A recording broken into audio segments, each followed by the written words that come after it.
Good morning, everybody. Happy Tea Talk Tuesday. Peace be with you. Peace be in your homes and in your hearts. During this whole week of gratitude, we're talking about gratitude this week. Good morning, Libby. Peace be with you as well. Cheers. Today, I am drinking Stash's Christmas morning tea. So it's been a while since I've talked about tea, but this is one of my faves. So this time of year when they start selling it, I buy a whole bunch of it because I just love the warm spices that are in it. And then I add, of course, a couple essential oils. And so I'm feeling cozy this morning. Good morning, Amy and Carrie. It is great to be with you. Yeah, let me know if you've got a beverage, what you're drinking. But good morning, Ray's in the house. Great to have you. Yes, happy Thanksgiving week. I call this gratitude week. Just finding all the different ways to be thankful and to have gratitude. So, and peace be with you, Ray, as well. So yeah, I am out of coffee cracks. So we're drinking, we're drinking tea today. Good morning, Millie. And it's particularly chilly up in here.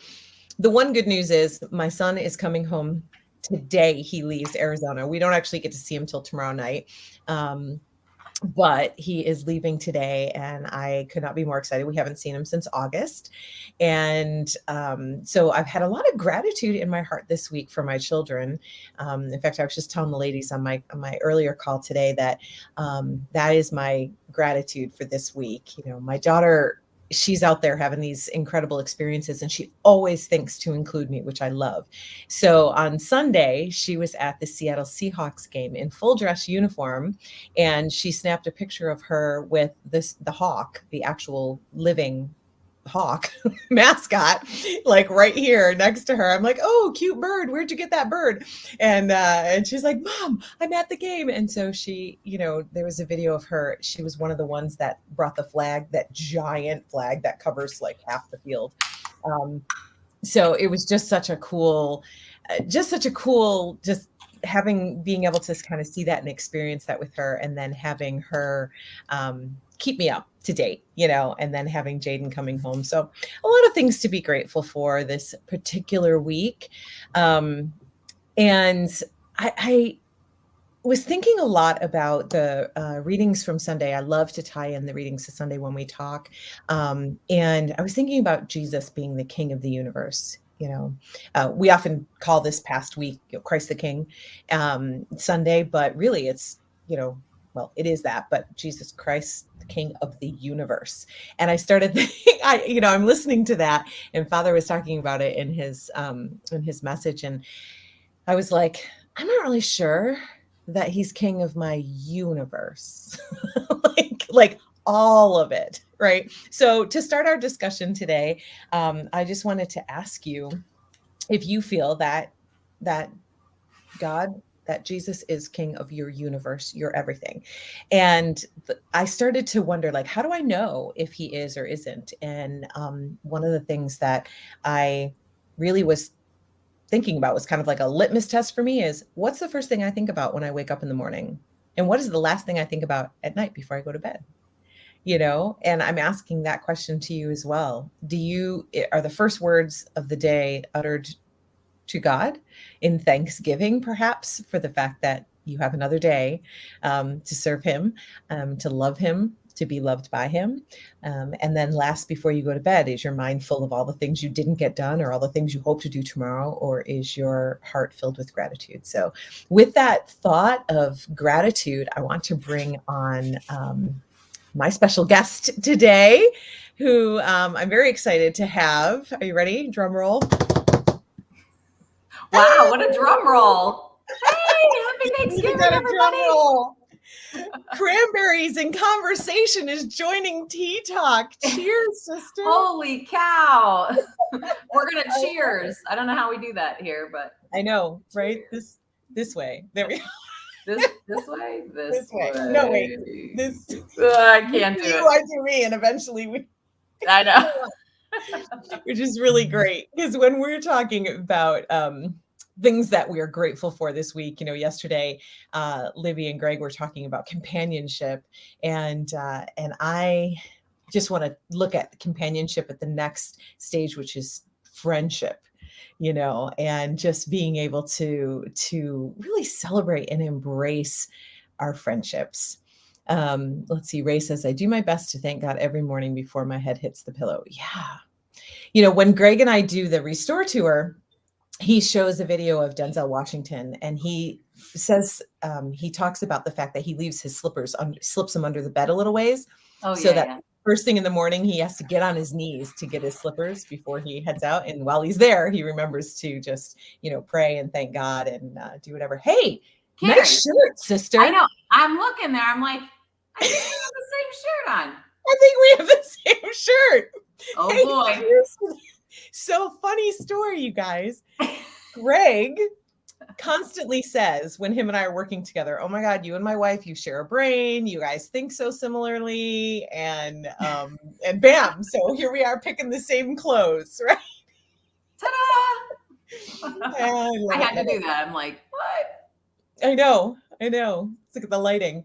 Isn't it cool? It is cool to have friendships. When I'm talking about King of the Universe, that really spills over into relationships, and I know this is something that we have talked about, like what our life, because we're both ULA people, right? Amy and I both do ULA. And one of the things that we focus on in ULA is friendships and how to get rid of toxic friends and how to bring in, positive, life-giving friendships. And for me, that when Christ is the king of your friendships, that's when it gets awesome.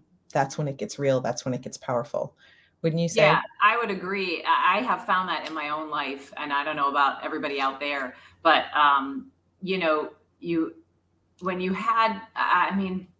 I've come to have mostly only friends that have similar values to myself and my faith and that kind of thing. But it wasn't always that way. And early on in our marriage and whatnot, you had the different kinds of friends, right? The friends that, were for Greg anyway, had the bowling guys, and they were completely different from the friends that we had, as parents that had similar values that we had met at church or whatever.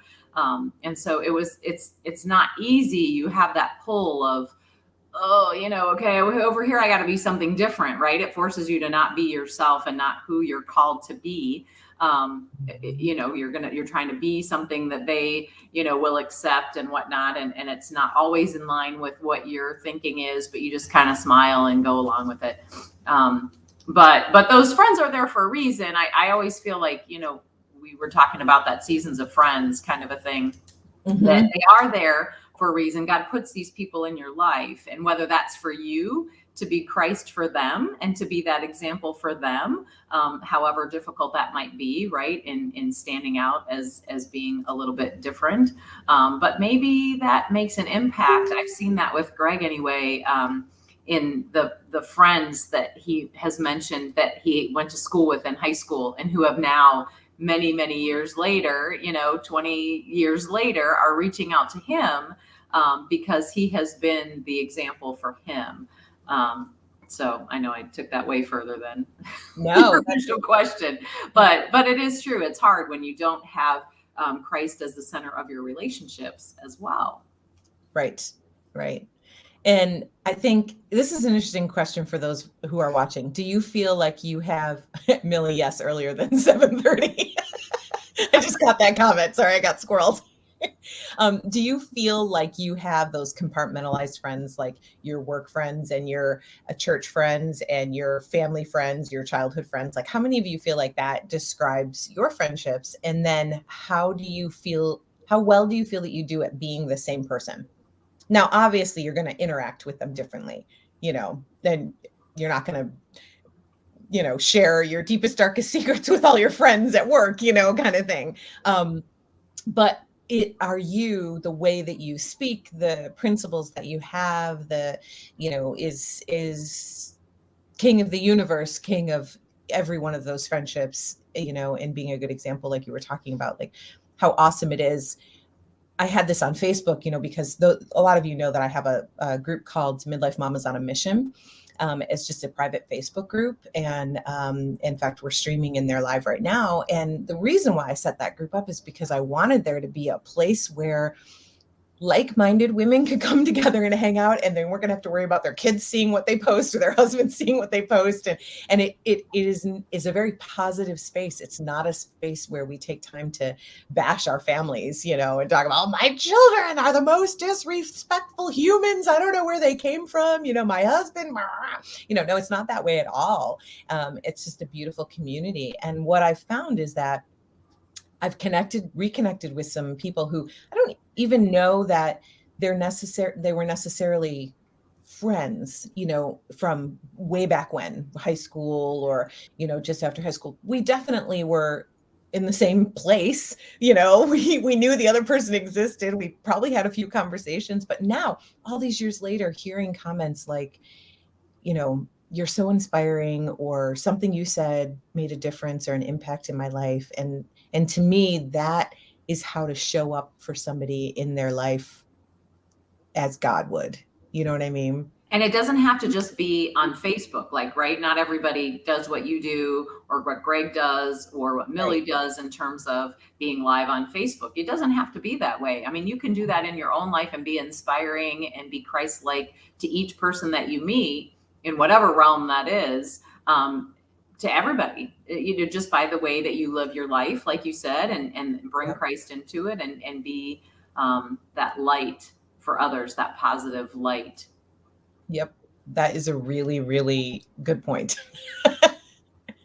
Yeah, because somebody could say, oh, well, Carrie, you're on live all the time. So, I mean, of course, people are going to see you, but it's just like kids, right? We used to say, they're all watching you. Well, we may not think about it as adults that way, that adults are watching you, but they are. The people in your workplace are watching you, right? Maybe not always for good reasons, but if you can be a good example, then creeper. But you know what I mean? You can definitely be that light for others, and be a positive force, and be a positive example. If you turn around what other people are saying around you as being negative, and turn it, try to direct it more, or redirect it, if you have to, people see that you're the one who's always doing that. It's not easy, right? To always, it's not easy to not get caught up in the negative, and end up like complaining and being negative or whatever. But if you can try to continue, as you said, to keep Christ in the center of your universe, and then keep that real for other people, you are the example.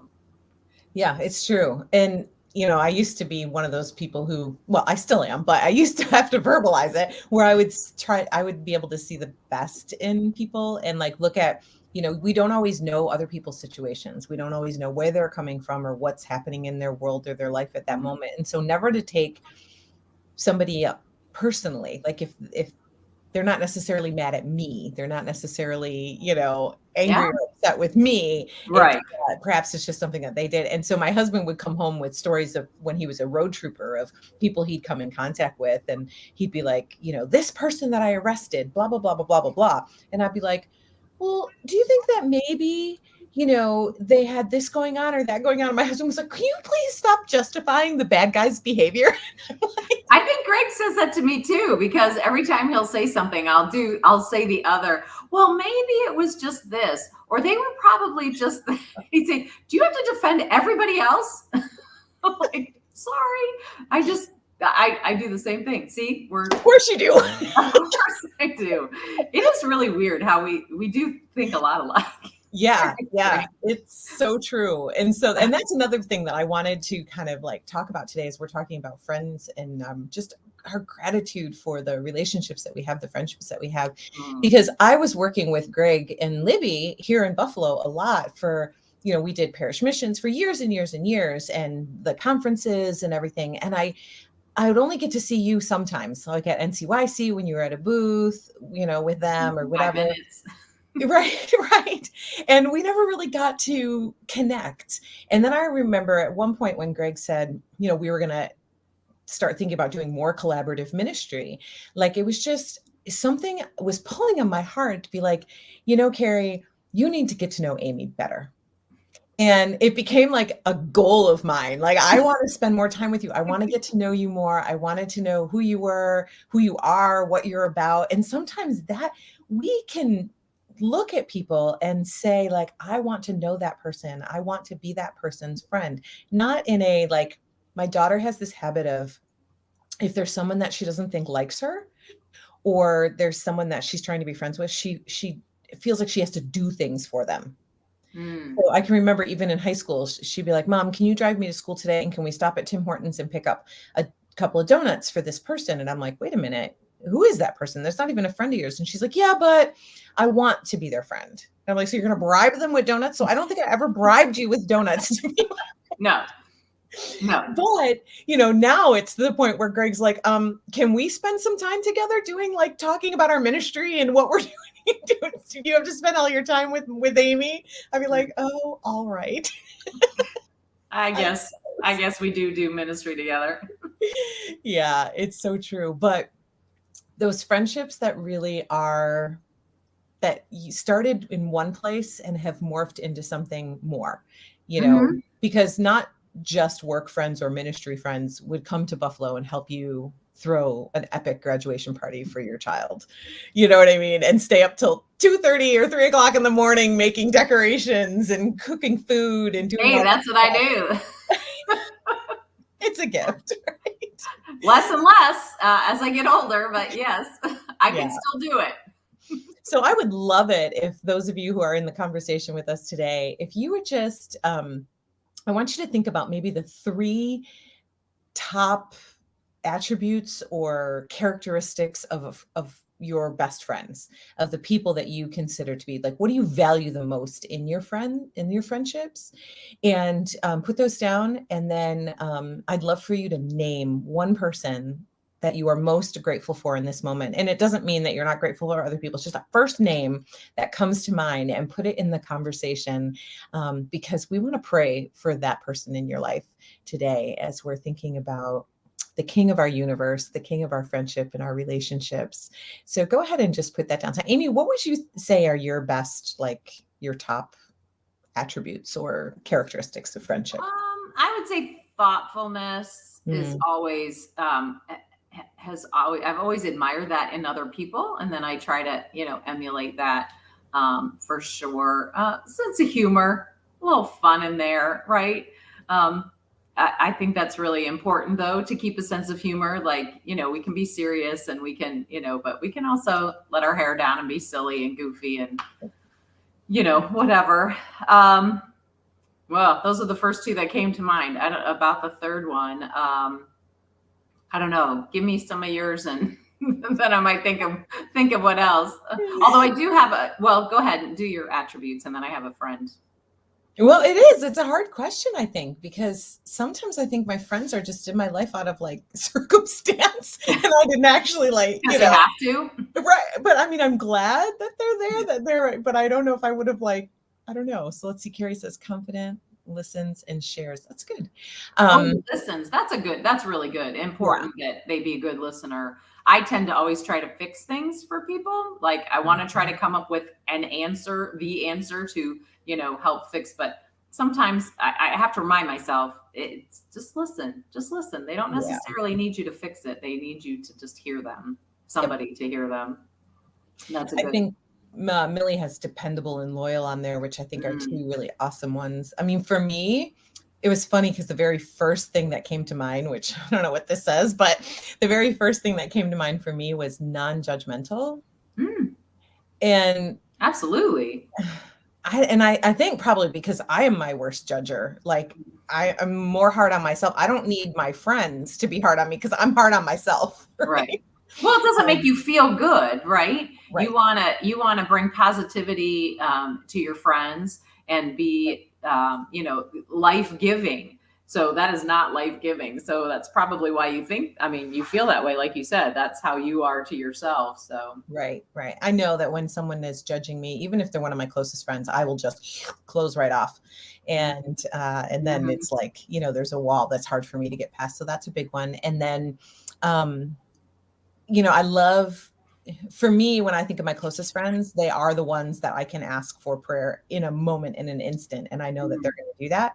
So, like I have a little group thread, and sometimes we'll just be like 911 prayer, and then we just know to like drop everything and pray for our friends or our sister or whatever. So that's kind of important to me. And then Cindy put fun on there, and I agree. I love like getting the girls together and like going on an adventure or doing something just fun, or even just like with Melissa and Rachel, just putting our feet in the creek and talking about life, and That starting like, always looks so fun. oh Now, what gosh. do you do when it's cold?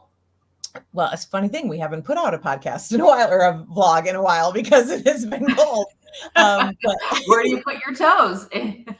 I know, right? So I think we'll probably have to do some snow grounding episodes, because I think that'll be fun. It's cold now. Like, who can stand in the snow longer? I don't know. But yeah, just things like that, ready to have an adventure with you, and experience life, like the people who live life with me. Whether it's making 16 jars of pasta sauce on a weekend, or going shopping for what others say is an entire day, but really it was just some hours. Oh, that's true. Well, you mentioned people, friends that come to mind to pray for. And I would, for me, Sandy is a good friend of mine who I met way back when the kids were in, like, I think first and second grade, maybe. And we met at a mom's group in church. And I had just started going there, and I don't know how long she had been there, or if she was relatively new also, I don't know. But I would have to say that it's been a journey of friendship and getting to know each other. And I have really valued parenting, being able to share parenting woes or victories, or any of that. And just our kids were at different schools at the time when we first met, and eventually ended up in the same school together in high school. And so it was kind of fun. They played on teams together, and it was kind of fun to see them come together and be involved in similar things. Two of the kids did shows together. And so it's been really neat to be on that journey with someone who had also had Christ in the center of their universe, and kind of implemented that, and the conversations we could have, the honest conversations about how do we infuse faith into our children, right? And getting somebody else's take on it, but even though it might have been different than mine, it was still faith-based. That makes sense. Yeah. Yeah. Totally So makes sense. yeah. Do you have a friend, a specific name? I know you mentioned Rachel and Stephanie, right? Well, I do have a lot of Stephanies in my life, but Rachel and Melissa are the ones. Melissa. Feet in the creek with. Yeah. Yes. Yeah. But do you have another? Yeah, the first person that came to mind is my oldest friend, Tammy, who, if you're in Midlife Mamas, she did the Color Street live on Saturday. We do Sharing Saturday in the group where people that have a side hustle can share their stuff. But she did that one, and there's someone who has been my friend since my parents brought me home from the hospital, because I was born in April, she was born in June, but I didn't get adopted until August. And so literally when my parents brought me home, like, she was the first friend, shared a crib, we've been friends ever since. So we don't necessarily live our lives the same at all. Like, she's a teacher, and she's probably one of the most loyal people you'd ever want to meet, though. A lot of you put dependable and loyal on there. One of the most loyal people you'd ever want to meet. But if I said to her, hey, do you want to go to church with me for an hour? I don't know that would be exciting to her. But not to say that she doesn't have faith. It's just not one of the things that we share as far as like conversation and things like that. And I'm totally good with that. Like, it's fine. Yeah, that's okay. You can still be who you are, though, right? Yes. She doesn't judge you. You talked about non-judgmental. Exactly. She doesn't judge you. So you can still be who you are in your faith, in your life, and that's okay. Yep. And I have the utmost respect for her and who she is and how she parents, and how she shows up for the world in such a positive way, and it's so beautiful. And I know that those feelings are reciprocal. So that was kind of my point. Like, here's someone who it may not live their faith out the same way that I do. But Exactly. she also isn't a missionary. You know what I mean? Like for me, I knew what I wanted my faith life to be. So I'm like, well, I Mhm. better also make it my job because that's the only way I'm going to be able to stay. And that's a really good point, Carrie, that to be friends, we're not saying that you need to have exactly the same, faith ideas or even, the same faith. Exactly. You don't have to both be Catholic or both be Lutheran or Presbyterian or whatever. You're Right. right. That's exactly right. But you can respect each other's faith. And if they understand that faith is an important component to who you are, Mhm. that's really, I think, important in keeping Christ the center and true to who you are in your faith, Yeah, whatever that is. exactly. And it's not even a conversation that we have very often. And yet, because she's my oldest friend in the universe, I probably could, but it's Mhm. never been needed because you know what I mean? Like we're just our values and the way that we were raised are so similar. And it's just a beautiful thing. So that's the name that I'm putting in there today. My ring in the hat, my hat in the ring, my ring in the hat, Tammy, right? Yeah. And those of you, thank you for those. We don't have too much longer together, but thank you to those of you who put those comments in there, the Mhm. attributes or the qualities of friendship. And I just want all of us to look at those and go ahead and still put yours in. And if you're catching the replay, put those in, because Mhm. I think that it's really important for us to look at that list and say, am I this? Am I that? Am I? Because these are important things to people. And so they're all things that we could look at ourselves and have a takeaway from. Be like, Mhm. we're going to need to be more fun, because several people put fun. Maybe I could be more fun, kind of Oh, thing. you're fun. But just looking at that and saying, but I love all these names coming in. I know. I see Mary, Bess, Cindy, another Sandy. Mhm. Um, And yeah, Tony I and think it's really, we're grateful for our friendships Mhm. today. Yep. And And I I love think that friendships can share gifts as husbands, well. someone had to say it. Oh my gosh. Well, Carrie, I watch you every Tuesday on Tea Talk Tuesday. So I watch you every Tuesday, and I noticed that you end with a song every Tuesday. I do. Can we sing together? Yes. Can Yes, we we do that can. on this thing? We're gonna try. We're gonna try. We're gonna see if the lag or yeah, hopefully there won't be a pause. There won't be too much of a lag in there. Um, but yeah, as we look at all of those names that are on there and we think about this week of gratitude, don't wait for Thanksgiving Day to think about the things that you're thankful for and write them down. We have to write them down, right? Because it works a different part of our brain. Start now. Maybe like each day, if you didn't already start, yesterday with Greg and Libby's conversation, but each of these days leading up to Thanksgiving, take one or two areas of your life today, maybe your friendship, and just make a list of those names and take what we're doing here into the next step and be like, this is what we're thankful for. And if you have something like this in my gratitude journal, it says gratitude. So I'm just making a list each a day, like these are the friends that I'm grateful for, this is the family that I'm grateful for, these are the experiences this year that I'm grateful for, and just kind of finding some place to put them so that you can see them. And because I always find that on Thanksgiving Day, when we're sitting around the table, the last thing anyone wants to do is talk about their gratitude while they're waiting to dig into their food. And I maybe was you're all thinking better. I was thinking yesterday. I want to text, if anything, Mm, because who has time to make a zillion phone calls. Not that I have a zillion friends, but people that I'm grateful for that I haven't talked to in a while, that I haven't touched base with. I really want to just send them a quick text that says, "I'm grateful for you." In yeah. this week of gratitude, I'm grateful for you. So that's something that you could do quickly and easily, I'm sure, while you're waiting in line at the grocery store to buy all your last minute Thanksgiving things that aren't on the shelves anymore, I guess, or I don't know. So, Yeah, I hope so because I haven't done mine yet. So that's today. yeah. Um, yeah. Oh, Greg must be off Bible study. What's up? You'll have to watch the replay, honey. I know, right? We only talk about you a little. Um, yeah, that is a fantastic idea. In fact, let's just challenge everybody that's on here today. Like, each day, at least 3 people, reach out to them each day with a message, a personal message. Doesn't have to be long, just a text or, a voice recorded. You can do that too, and just be like, hey, just want you to know I'm thinking about you. I'm grateful for you. I think that's a great thing. Or you can write a note and mail it. They won't get it this week, but that's okay. Anybody's happy to get a note of gratitude anytime. Right? Mail, what? Stamps, they're little square things you put.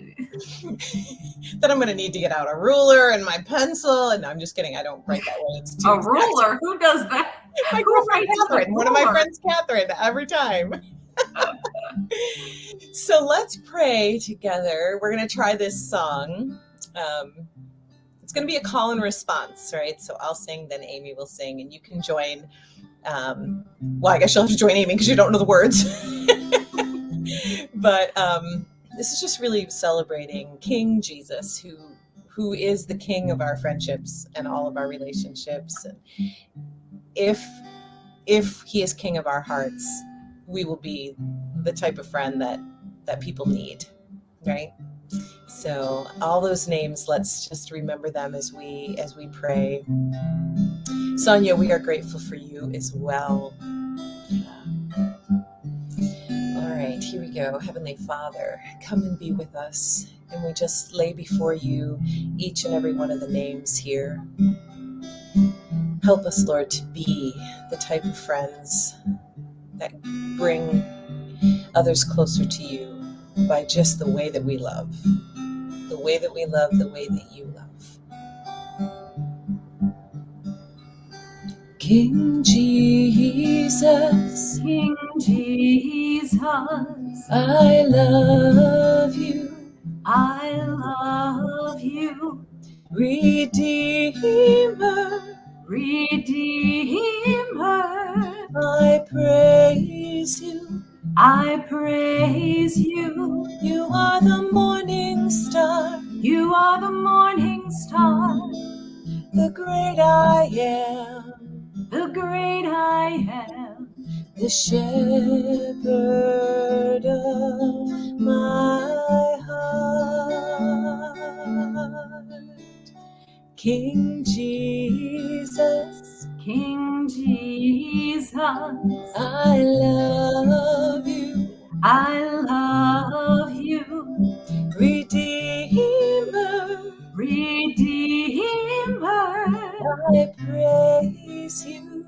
I praise you. You are the great high priest. You are the great high priest. The hope of glory. The hope of glory. The healer of my soul.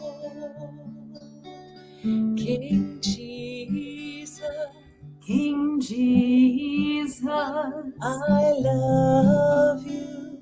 I love you. King Jesus.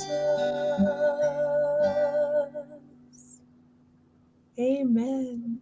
Amen. We did it. We finally got to sing together. Did anybody join us? I couldn't hear. I know, me neither, but hopefully they will, or did. Hopefully, that was fun. We should do that more often. I know. Thank you for I'll be your special guest anytime you want. Hey, and likewise. Now, if we show up with the same shirt on next time too, come on now. Then it's I think that would be, although I do think we have a couple shirts that match. I think there are a few unless or amen, I'm in shirts that we could probably pull perhaps. I might need to get you an I'm nuts shirt. Yeah. Oh, yeah. Greg joined in. Have a great week, everybody. A great Thanksgiving week. And we are grateful for you and that you took time out to join us this morning. So thank you so much for being here with the Let Me Be Ministries family and community. Yes. We're glad you're part of it. Absolutely. And come back tomorrow for Wednesday Wisdom with Millie and her special guest. Oh. All right, guys, have a wonderful, wonderful day, and we will see you all soon. God bless you.